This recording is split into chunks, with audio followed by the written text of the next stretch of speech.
Donc, vous voyez, il est accusé de tout ce que vous voyez, trafic d'armes, contrebande et tout. Vous voyez, cette histoire scandale de Miss Univers a permis à certaines personnes qui, qui faisaient des enquêtes sur lui dont il était dans le viseur, lui ont permis de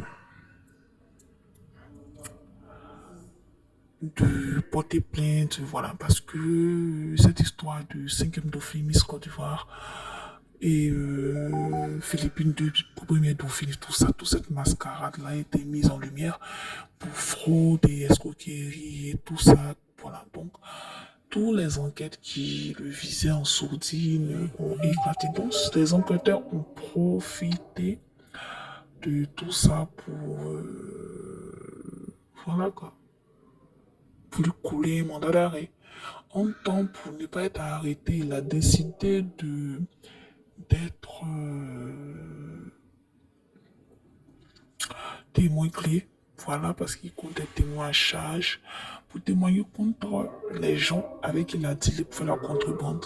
Que ce soit essence, que ce soit armes, que ce soit voilà. Parce qu'en fait, il ne vendait pas de la drogue, mais il aidait les trafiquants à vendre de l'essence à travers le trafiquant, en étant trafiquant de l'essence entre le Guatemala et le Mexique. C'est-à-dire, il les permet d'avoir de l'essence pour faire le trafic et tout, au fait.